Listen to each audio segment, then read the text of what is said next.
नमस्ते, आप देख रहे हैं एमडी न्यूज। एमडी न्यूज के मेरे दर्शन बुलेटिन में आप सभी का स्वागत है। आज के बुलेटिन के साथ मैं हूं निशा। मैंने आपको कल भी जागरूक किया था, आज भी करती हूं कि कोरोना दस्तक दे चुका है। जो कोरोना महामारी 2 साल पहले हमारे बीच में पैर पसार चुकी थी और काफी भयानक स्थिति आ चुकी थी, बहुत से अपनों को हमने खो दिया था। उस कोरोना महामारी ने फिर से दस्तक दे दी है।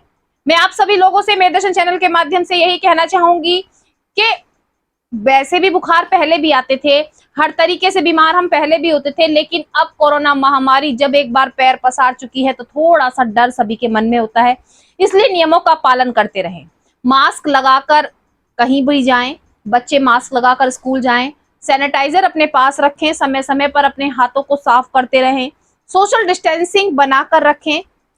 कहीं भी भीड़ भाड़ वाली स्थान पर जाने से पहले 10 बार सोचें, अगर जरूरी हो तभी जाएं। साथ साथ अगर आपको बुखार, खांसी, जुकाम कोई भी ऐसे लक्षण नजर आते हैं तो डॉक्टर से जरूर संपर्क करें, क्योंकि आपकी जागरूकता आपके परिवार को बचा सकती है। आप खुद जानते हैं, सभी देख चुके हैं कि किस तरीके से कोरोना महामारी ने अटैक किया था और बहुत से हमने अपनों को जहां खोया था। वहीं स्वास्थ्य विभाग की टीम भी पूर्ण रूप से अलर्ट है। जगह जगह पर सभी को जागरूक किया जा रहा है, सभी को बताया जा रहा है। मौसम बदलता है, बीमारियां भी आती हैं, लेकिन बीमारियां तो सही है, लेकिन अब जो कोरोना महामारी का खौफ है उससे हमें बचना है और सभी को बचाना भी है। तो नियमों का पालन करते हुए आगे बढ़ें। साथ साथ आज की खबरों के बारे में आपको थोड़ी सी जानकारी दे दूंगी। ईद का फेस्टिवल बहुत नजदीक है। हर गरीब परिवार ईद का पर्व मना सके, उसके लिए आज ईद किट बांटी गई। साथ साथ आरजीपीजी कॉलेज में 7 दिवसीय कार्यशाला का आयोजन किया जा रहा है, जिसमें छात्राओं को जागरूक किया जा रहा है कि किस तरीके से कार्यशाला में वक्ता अलग अलग पहुंचेंगे और सभी छात्राओं को उनके भविष्य को लेकर जागरूक करेंगे। सिख लाइन डोगरा स्कूल में भी आज पुस्तकों फार कार्यक्रम का आयोजन किया गया, जिसमें पुस्तकों के बारे में बच्चों को जानकारी दी गई। तो जुड़े रहें मेरे दर्शन के साथ, देखते रहें मेरे दर्शन। सबसे पहले नजर डालते हैं आज की हेडलाइंस पर, जिसके प्रायोजक हैं जूम डिजिटल मूवी वर्ल्ड। मेरदर्शन समाचारों के इस भाग के प्रायोजक हैं खेमचंद पहलवान, पूर्व सदस्य उत्तर प्रदेश कांग्रेस कमेटी व अध्यक्ष गांधी मार्ग व्यापार संघ मेरठ। फलाए इंसानियत चैरिटेबल ट्रस्ट आशियाना कॉलोनी मेरठ द्वारा ईद का पर्व मनाने के लिए आज अहमदनगर एमए पब्लिक स्कूल में बांटी गई ईद किट, जिससे हर गरीब परिवार भी अपने घर में मना सके ईद का पर्व। केंद्रीय विद्यालय सिख लाइन्स में हर वर्ष की भांति इस वर्ष भी मनाया गया पुस्तकों उपहार उत्सव। इस अवसर पर प्रधानाचार्य नवल सिंह ने शिक्षकों एवं बच्चों को किया संबोधित। कहा, एक अच्छी पुस्तक हमेशा 100 दोस्तों से होती है बेहतर। पुस्तक हम तक सही तरीके से पहुंचाती है जानकारी, हमें सक्षम बनाती है, ज्ञान की कराती है वृद्धि, इसलिए पुस्तकों को बनाएं अपना दोस्त। वहीं पिछले वर्ष पास हुए छात्रों को अपनी किताबें दान करने के लिए भी किया गया प्रेरित। आरजीपीजी कॉलेज मेरठ के मनोविज्ञान विभाग के तत्वाधान में सार्वभौमिक मानव मूल्य व नैतिकता विषय को लेकर 7 दिवसीय कार्यशाला का किया गया शुभारंभ। कार्यशाला के प्रथम दिन मुख्य वक्ता रही सुप्रीम कोर्ट की वरिष्ठ वकील मंजू वैश्य। उन्होंने आज के विषय पर रखे अपने विचार। कहा, आज समाज के लोगों के अंदर चिंता व मनोविकार हो रहे उत्पन्न। मेट्रो हॉस्पिटल के डॉक्टर आदित्य ने न्यूट्रिमा अस्पताल के नेफ्रोलॉजिस्ट डॉक्टर संदीप कुमार गर्ग पर मानहानि का किया दावा। 27 अप्रैल 2021 में कोरोना से हुई पिता की मृत्यु का बताया कारण। ईद का पर्व बहुत नजदीक है और सभी ईद की तैयारियों में लगे हुए हैं, लेकिन आज भी कुछ ऐसे परिवार हैं जो अपनी आर्थिक तंगी के कारण ईद का फेस्टिवल मनाने के बारे में सोच रहे हैं। लेकिन आज भी ऐसी बहुत सी संस्थाएं हैं, बहुत से समाज सेवी हैं जो सबको साथ लेकर चलते हैं। सबको चाहते हैं कि हर घर में फेस्टिवल मने, फेस्टिवल कोई सा भी हो, जाति धर्म भूलकर सभी चाहते हैं कि हर फेस्टिवल को सभी खुशियों के साथ मनाएं। फलाए इंसानियत चैरिटेबल ट्रस्ट द्वारा आज आशियाना कॉलोनी के एक स्कूल में आज ईद की किट बांटी गई, जिसमें ईद के जो सिवई बनती हैं उसके रिलेटेड सभी सामान था, चीनी, सिवई, मेवा आदि उसमें रखे गए थे, ताकि हर परिवार अपने घर में फेस्टिवल मना सके। बहुत अच्छी पहल की जा रही है। बहुत से समाज सेवी, बहुत सी चैरिटेबल संस्थाएं इस कार्य को करके पुण्य भी कमा रही हैं।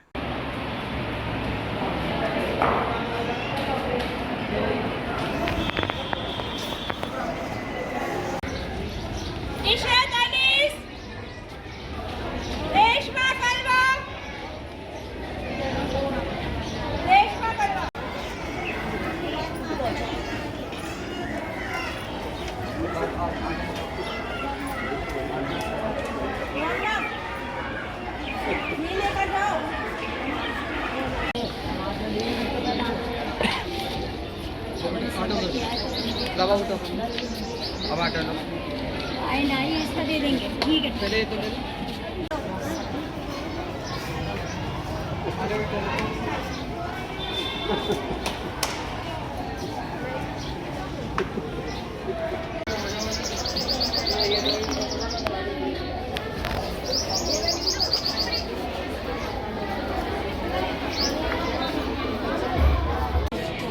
यहाँ जमा हो जाएगी, बनेगी ना। अपना टोटल लेके जाओ ना। अरे कट कर लो। हाँ ले जाओ। हाँ कौन सी मिली? साइड में दे दे।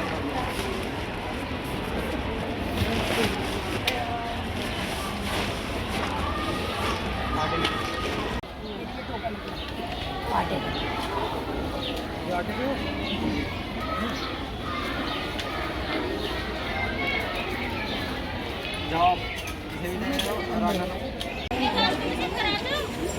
उधर पहुंच जाओ, यहाँ पे जो भी बिना पर्ची वाले खड़े यहाँ से रास्ता छोड़ के खड़े हो। किस तरह से ये मदद हो रही है और कब से कर रहे हैं? आपको कब से मदद ये हासिल हो रही है? हमें करीबन 2 साल हो गए होंगे। क्या मदद मिलती है?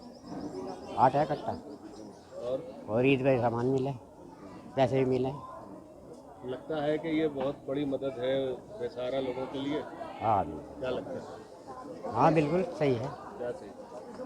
मदद मिल रही है, सही है।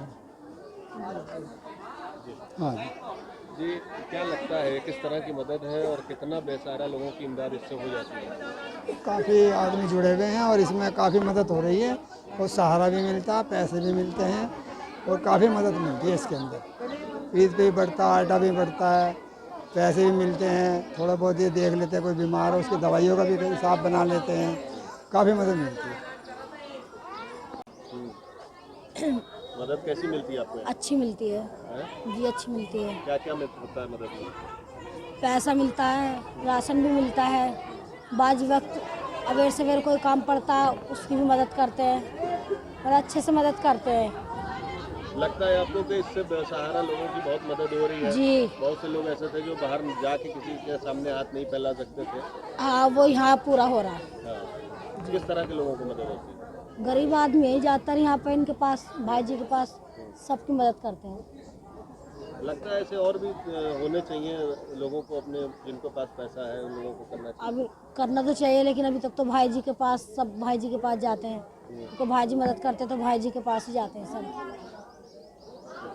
केंद्रीय विद्यालय सिख लाइंस में प्रत्येक वर्ष छात्राओं को और छात्रों को बुक्स की महत्वता बताई जाती है कि पुस्तकें ही हमारी सबसे अच्छी दोस्त हैं। जी हां, आज भी पुस्तकों उपहार कार्यक्रम का आयोजन किया गया जिसमें सभी शिक्षकों व छात्र छात्राओं को जागरूक किया गया कि एक दोस्त के साथ अगर 100 दोस्त भी हैं और एक पुस्तक है तो वो बराबर है। जी हां, 100 दोस्तों के बराबर एक पुस्तक होती है क्योंकि वो पुस्तक हमें बहुत सारी ज्ञान की बातें सिखाती है, हमारे जीवन को आगे बढ़ाती है और हमें कभी भी गलत रास्ते पर नहीं चलने देती। विद्यालय के प्रधानाचार्य नवल सिंह द्वारा सभी को जागरूक किया गया कि आप अगर अपने जीवन को आगे बढ़ाना चाहते हैं तो पुस्तकों को अपना दोस्त बनाएं। आप पुस्तकों को अपना मित्र बनाएंगे तो कभी भी आपसे कोई गलती नहीं होगी, आपको हर चीज की सही नॉलेज होगी और आप अपने सही मार्ग पर बढ़ेंगे। साथ साथ आज के कार्यक्रम में जो पिछली कक्षाओं को उत्तीर्ण कर चुके छात्र हैं उनको जागरूक किया गया ताकि वो अपनी पिछले सालों की बुक दान कर सके। मदर टेरेसा ने एक बार कहा था, अगर हम खुशी से दान देते हैं और दान स्वीकार करने वाला कृतज्ञता दिखाता है तो हम सब धन्य होते हैं। पुस्तक उपहार उत्सव केंद्रीय विद्यालय संगठन का एक नवीन प्रयास, जिसका मुख्य उद्देश्य पीढ़ी दर पीढ़ी बच्चों को जोड़कर किताबों के द्वारा एक दूसरे को ये समझाना कि हम किस तरह से पर्यावरण की रक्षा कर सकते हैं और साथ ही साथ हम एक दूसरे से जुड़ सकते हैं। कागज बचाने के साथ साथ जितना हम कागज बचाएंगे उतना ही हम पेड़ कम काटेंगे। आप सभी जानते हैं, ये सब हम पढ़ते हैं। तो इस तरह से हम पर्यावरण की सुरक्षा करते हैं।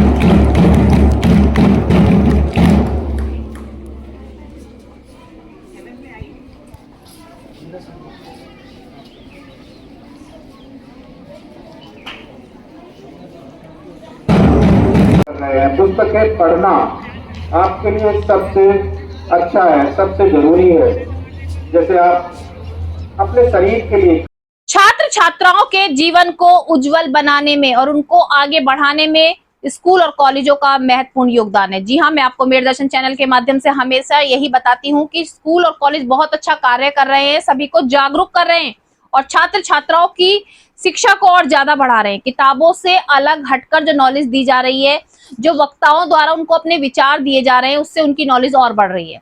आपको बता दूं, आरजीपीजी कॉलेज में मनोविज्ञान विभाग द्वारा 7 दिवसीय कार्यशाला का आयोजन किया जा रहा है, जिसमें टॉपिक्स रखे गए हैं और आज मुख्य वक्ता वहां पहुंची। उन्होंने अपने विचारों से सभी को जागरूक किया। उन्होंने कहा कि जिस तरीके से योग हमारे लिए कितना जरूरी है, ये तो सभी जान चुके हैं। कोरोना काल में योग की महत्वता को सभी समझ चुके हैं और अगर आज भी हम बहुत से योग आसन ऐसे हैं जिन्हें अपने जीवन में उतारेंगे तो बहुत सी बीमारियों से बच सकते हैं। साथ साथ हमारे अंदर कह सकते हैं कि 2 अंदर से आवाजें आती हैं, एक अच्छे के लिए आवाज निकलती है और एक गलत के लिए। वो हमारी शक्ति, जो हमारे दिमाग की मानसिक संतुलन की शक्ति है, उसे हमें पहचानना होगा कि हमें किस राह पर चलना है, क्योंकि आवाजें हमारे अंदर से ही आती हैं, केवल हमें समझने की शक्ति होनी चाहिए।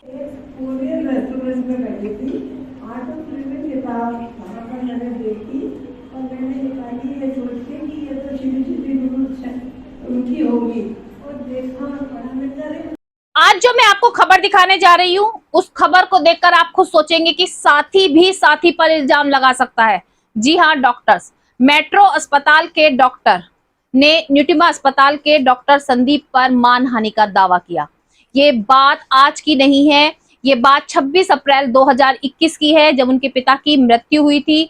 उस बात को लेकर कुछ बातें उस समय ऐसी रही जब कोरोना काल, आप जानते हैं, चरम सीमा पर पहुंच रहा था। उस समय डॉक्टर ने उनकी काफी हेल्प की थी, अपनी जान हाथों में लेकर के उनको पूरी सेवाएं दी थी उनके पिताजी को। लेकिन उसके बाद भी 2 साल बाद उन्हें मानहानि याद आई और मानहानि का दावा किया। तो आप देखें कि पूरा उन्होंने क्या कहा, आखिर मानहानि का दावा करने का कारण क्या है। डॉक्टर साहब, सूत्रों की माने तो मार्केट में एक र्यूमर चल रही है पिछले कई दिनों से, और उसमें एक सुनने में एक चीज आ रही है कि आपके ऊपर एक मानहानि का दावा किया गया है। तो क्या इसमें सत्यता है और क्या इसमें आप कुछ हमारे माध्यम से, चैनल के या मीडिया के माध्यम से कुछ आप इसमें खुलासा करना चाहेंगे? नमस्कार, मैं डॉक्टर संदीप कुमार गर्ग हूँ, नेफ्रोलॉजिस्ट हूँ न्यूटिमा हॉस्पिटल मेरठ में, और पिछले 6 साल से न्यूटिमा में हूँ। उस वक्त पहले 18 साल से मैं प्राइवेट प्रैक्टिस कर रहा हूँ मेरठ के अंदर, और हम लोग न्यूट्रिएंट ट्रांसप्लांट भी करते हैं, डायलिसिस भी करते हैं, और काफ़ी सालों से इस तरह के मरीजों का इलाज करते आ रहे हैं। और मुझे जान के बड़ा आश्चर्य हुआ जब मैंने कुछ दिनों पहले नोटिस एक मिला मुझे, और तो वैसे ही तो बातें ये सब प्रेस में और मीडिया में कहने की नहीं है, हम इन सब बातों को कोर्ट में ही जाके हमें सॉल्व करना पड़ेगा, क्योंकि जब नोटिस मिला तो जवाब देना ही पड़ेगा उसका। मुझे बड़ा आश्चर्य हुआ कि हमारे एक कर्मी हैं जो कि मेट्रो हॉस्पिटल में काम करते हैं इस समय, डॉक्टर आदित्य कुमार सिंह, उनके पिताजी हमारे यहाँ भर्ती हुए थे, and that was national calamity थी उस समय। आप सबको याद होगा, कोविड की सेकेंड वेव जो काफ़ी हैवी वेव थी और काफ़ी मोर्टेलिटी और मोर्बिडिटी हुई। उस समय कई स्वस्थ लोग जिनको कोई तकलीफ नहीं थी, उनकी भी मृत्यु हो गई कोविड के ट्रीटमेंट के दौरान। और मेरे पिताजी, माताजी और मेरे ससुर साहब की भी मृत्यु इन्हीं कारणों से हुई। मेरा कहने का मतलब ये है कि उस समय it was a national calamity और बड़ा प्रिकेरियस सिचुएशन थी, हालत बड़े ख़राब थे, लोगों के पास बेड्स नहीं थे, अवेलेबल नहीं थे, डॉक्टर्स नहीं थे जो कि काम कर सकें। जिस कैलिबर का डॉक्टर मैं हूँ, I did my MBBS, then I did my DM and MD भी किया मैंने, और 18 साल की प्रैक्टिस है। मैं नहीं जानता हूँ, मतलब मैं भी उस समय काफ़ी एक्टिवली इन्वॉल्व था कोविड मैनेजमेंट में, बट मैं नहीं जानता हूँ कोई भी ऐसा डॉक्टर होगा, इस कम से कम दिल्ली NCR में जानता हूँ अच्छे से, जो खुद इतना सीनियर डॉक्टर खुद पेशेंट को सुबह शाम खुद जाके विजिट PPE पैड पहन के करता होगा। ये बात हम जानते हैं, जो मेरे दोस्त हैं, मेरे साथी हैं, और मीडिया के लोग भी जानते हैं। पहले भी इन बातों को लेकर काफ़ी चर्चा हुई कि आखिर आप क्यों जाते हैं हमें देखने के लिए। तो मुझे उस समय सेवा करने का मौका मिला, मैं बड़ा रीडिंग हूँ इन बात का, भगवान का, कि मुझसे मौका मिला। उस समय डॉक्टर आदित्य कुमार सिंह की SOS कॉल आई कि उनके पिताजी, जो कि एक एल्डरली जेंटलमैन है, 72 ईयर्स ऑफ एज है उनकी, and he was diabetic, hypertensive, और उनको दिल का भी रोग, दिल भी कमज़ोर था उनका, और वो डायलिसिस पे थे, पहले से ही डायलिसिस पे थे, और उनको कोविड लाइक निमोनिया हुआ था और वो काफ़ी रेस्टलेस थे, उनको हाइपोक्सीमिया था, ऑक्सीजन मेंटेन नहीं कर पा रहे थे, इवन बाईपैप पे ऑक्सीजन मेंटेन नहीं कर पा रहे थे। तो उनको हमने बड़ी मुश्किल से किसी तरह से बेड अरेंज करा है पर अपने हॉस्पिटल में, बिकॉज हमारा टर्शियरी लेवल केयर हॉस्पिटल था और L3 जो लेवल के पेशेंट हॉस्पिटल्स होते हैं उनको ये सुविधा होती है कि इस तरह के पेशेंट को एडमिट कर सकें। तो बड़ी मुश्किल से बेड अरेंज करके उनको एडमिट किया गया और मैं बड़ा सरप्राइज्ड हूँ जो जिस तरह की उन्होंने मुझे कंप्लेन अब भेजी है, and that too after 2 years। तो मैं बड़ा चौंक गया, मैं ऐसा क्यों हुआ आखिर। तो अनफॉर्चुनेटली वो 27 तारीख में एडमिट हुए थे जबकि बिल्कुल पीक पे थी कोविड वेव, और 4 मई को वो इस दुनिया से चले गए। हम तो बड़ा दुख हुआ, उस समय वहीं था मैं, पीक टाइम के सुबह शाम राउंड लिया करता था, उनका पिताजी का भी राउंड लिया करता था और उनको सब बातें मालूम थी, आदित्य जी को भी मालूम थी कि पेशेंट की कंडीशन बहुत ख़राब है और उनकी रिकवरी चांस बहुत कम है। बट इसलिए हमने कोशिश की और समां हम लोगों को नहीं बचा पाए, अनफॉर्चुनेटली सीरियस रहा। खैर वो बात ओवर हो गई।